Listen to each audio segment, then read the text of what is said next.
Hi, my name is Chloe, and I am the creator of Equinox Atelier and this channel made in Scotland. But that's not why I'm here today.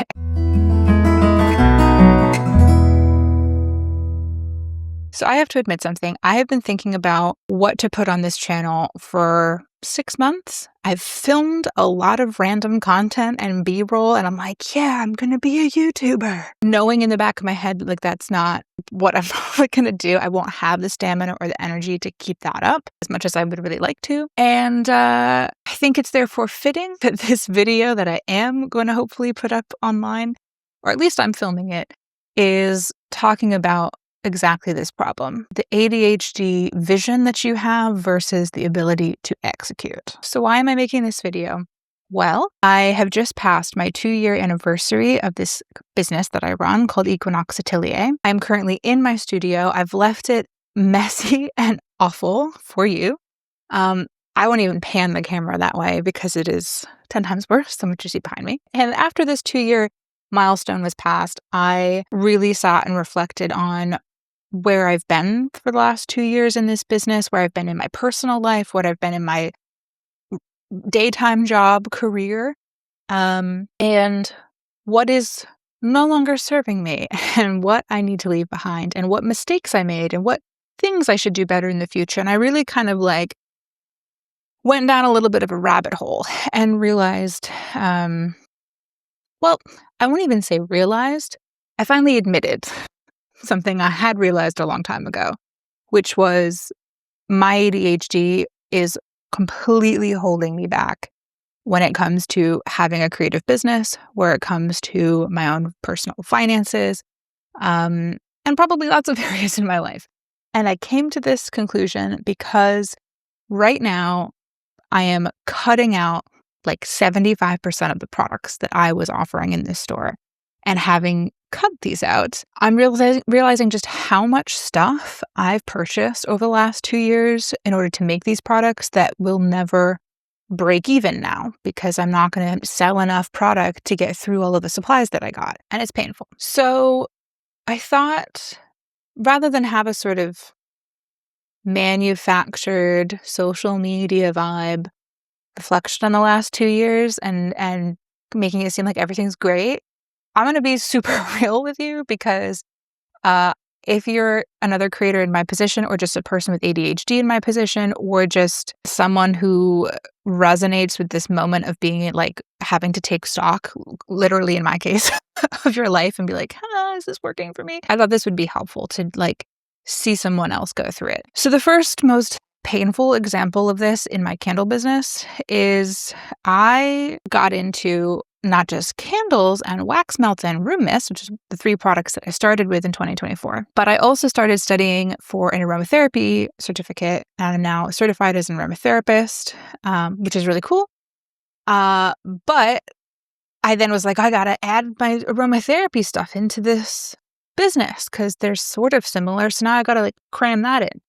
So in addition to trying to take appointments through my candle business, which I then had to separate out because I was like, this doesn't make sense. I then started selling essential oils, organic essential oils, really nice, expensive essential oils. And I got this, if you have ADHD and you know what I mean, drop me a comment and make me feel better about this because I just got it in my head, this vision for what I wanted the labels to look like. And I spent hours, and I mean hours, mocking this up to make this look exactly like I wanted. And then I found a place to do it. But they were going to charge me £2,000 because I had to buy a minimum of I forget the total number, but I think it worked out 800 labels per design.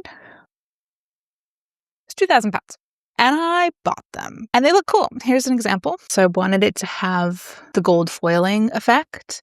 It's kind of actually stamped in. It's also, I don't know if the camera's going to pick it up, but it's also textured a little bit. It's kind of, I think, meant to be on a wine bottle. It's a very thick label. And you can write on it with the badge numbers and everything. And you can put the raised up sticker on top of here. Anyway, they're gorgeous labels. Got them. And I'll just whack it. This is not how I label things, but I'll just whack it on for you to see. Got them, and this was intentional. It was supposed to have a little gap. But what happens is well, this is not doing a great example of it. But especially in the heat, the sides peel up like this. So it's not actually like fit for purpose. So I've spent £2,000 on beautiful labels that aren't actually really fit for purpose. That also, by the way, say Equinox Apothecary. What did I do like 3 months after making this expensive purchase?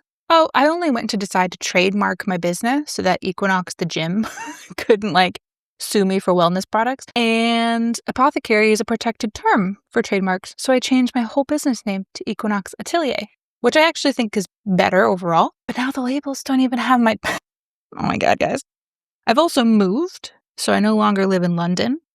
So my business address is now officially an Edinburgh address, not a London address. Have a different phone number. These labels, obsolete. That's just one example. So I crammed the essential oils into my business. Then when I made the trademark name change to Atelier, the old cogs got turning. And I said, Atelier, oh, it's like a workshop. Oh, and it's, that's often used for like clothing and da-da-da-da. Maybe my passion for making silver clay jewelry could also be part of this now because it has an atelier name, and maybe I can sell jewelry and I can industrialize what I'm doing. So I only went ahead and bought this whole side of the room, which is just like tools. But I'm also looking right now at a 1,000-pound kiln that I got. Perfect. Wonderful purchase. But yeah, like not useful anymore because I decided not to carry on selling jewelry.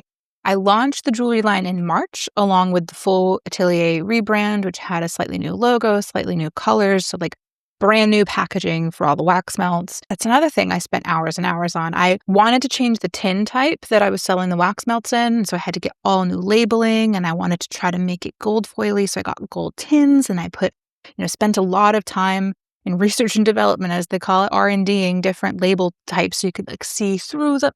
Anyway, it doesn't matter.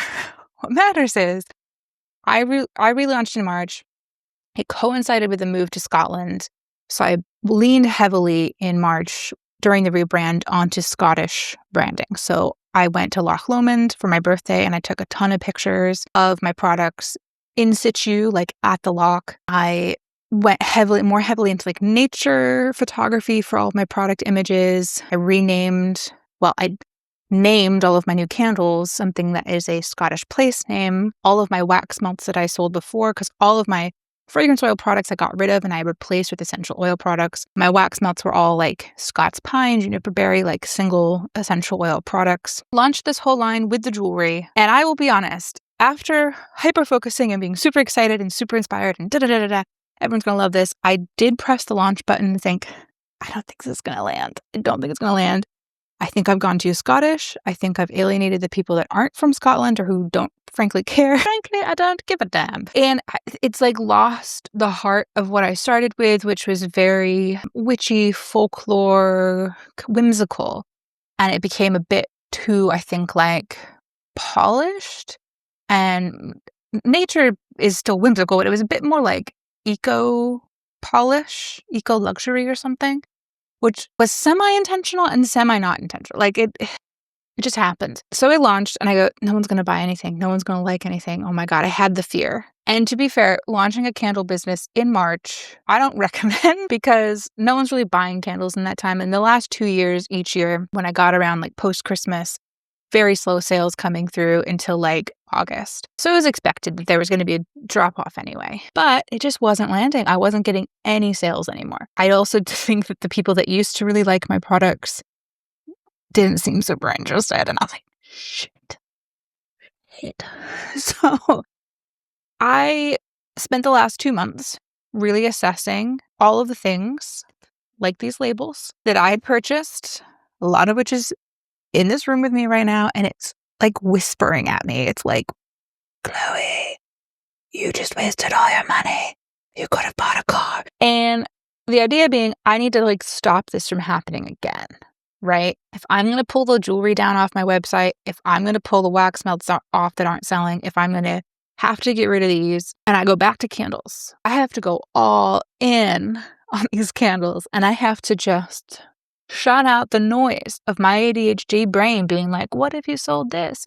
What if you sold that? And that's really hard.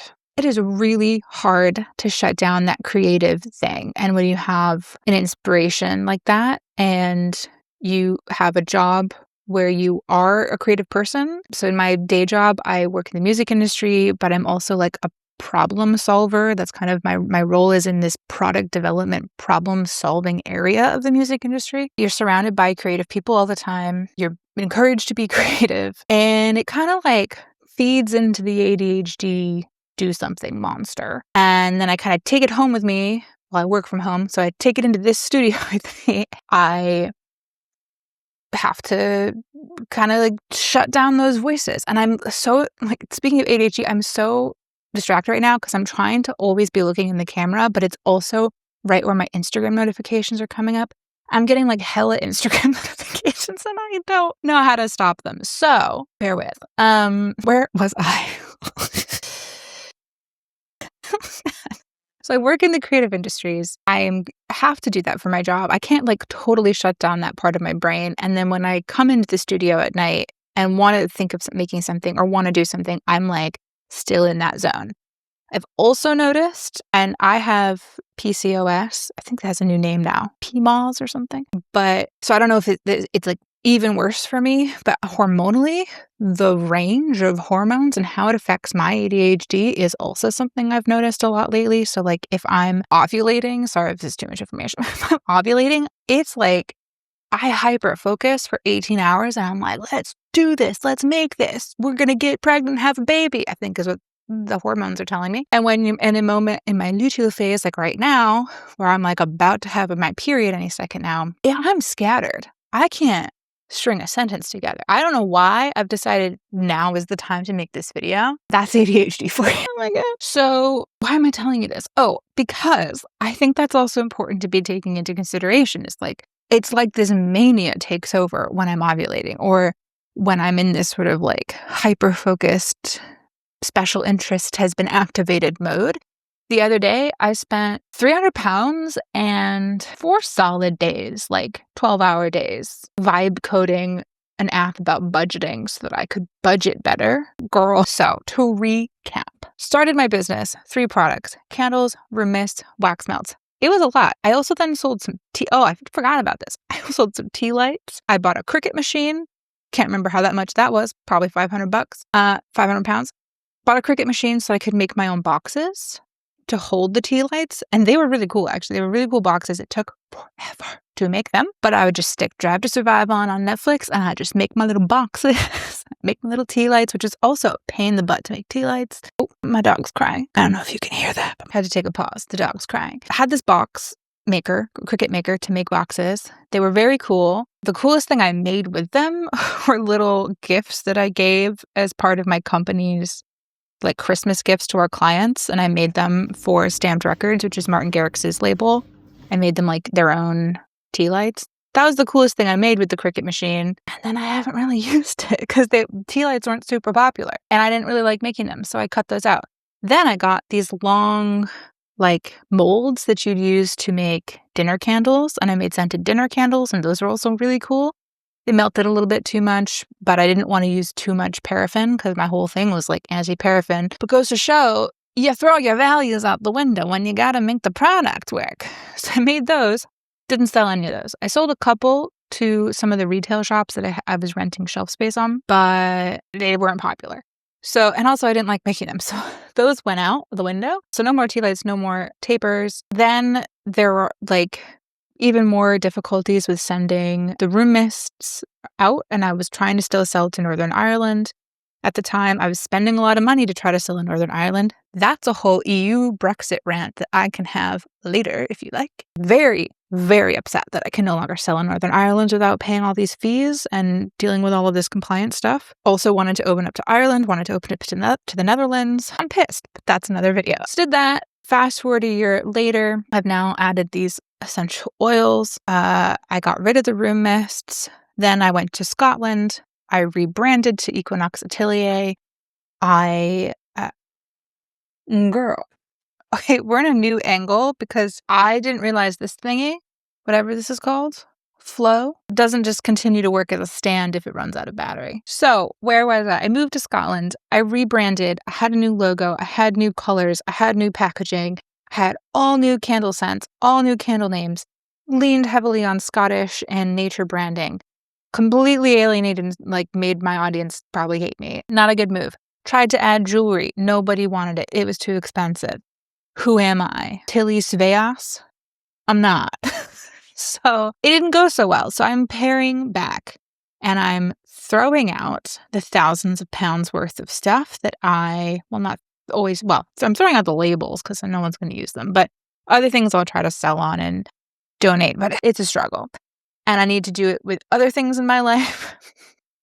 And we're just not going to talk about those right now or think about those right now, okay? So that's where I'm at. And I think it's a good thing. I hope that in another year, I'm still here as a business and we've gotten over this hump. But I also am aware that maybe I won't be here in a year. And my ADHD will have taken me on another adventure. And I'm trying really hard to not let that happen. So yeah, if you are a creator and you have met the same challenges as me, you're going through something similar, you can relate, please, please, please drop me a message. You don't have to leave a comment, although I welcome comments. You can find me on Instagram. You can find my email. Please let me know. I love to hear from you. And if you have advice, right now I'm just looking at my desk. Girl, it's chaos in here. I will just show you quickly. Okay. Here's some of this chaos. That's some chaos from earlier. Yikes. Gold plating station. Another $1,000-something. Yeah. Gold plated some jewelry. Then I was gold plating something as my friend's birthday gift. And I didn't pay attention to connecting the right anodes. And so I gold plated one of the plates, I don't know what they're called, electric plates, instead of the jewelry. And then I put the wrong setting on and I burnt all the solution. So that's like 1,000 pounds, maybe 600 pounds, maybe 800 pounds worth of gold solution that I ruined. So it's fine if your space looks like this. It's fine if you're not as put together as you come across on social media. It's fine if you try something and you realize it's not for you and you need to just let it go. It's fine to be excited and interested and all in on something. But please, future Chloe, if you're watching this video back, don't invest the money in it until you're really sure you want to do it and that people want it. I don't care how cool it is. I don't care how pretty the labels are. I hope this has been helpful. If you are one of my customers, one of my friends, one of the other creators that I know in the community, and you're watching this with horror, I'm sorry, but I hope this has been relatable. And I really do look forward to the next year. I decided, but again, ADHD, that I would try to make a couple more videos like this. Maybe some videos showing you some of the things that I am dismantling, maybe showing you a bit more insight of the process, maybe just talking about what it means to be creative and have ADHD, if that's something that you guys are interested in. You tell me. Otherwise, probably this video is just going to hang out on YouTube for a while until I get cringed out that it's on there and take it down. So if you're watching this and it's been time, I've either forgotten about it, most likely, died, hopefully not, or I decided it was okay to keep up. So thank you all. My name's Chloe. Catch you later.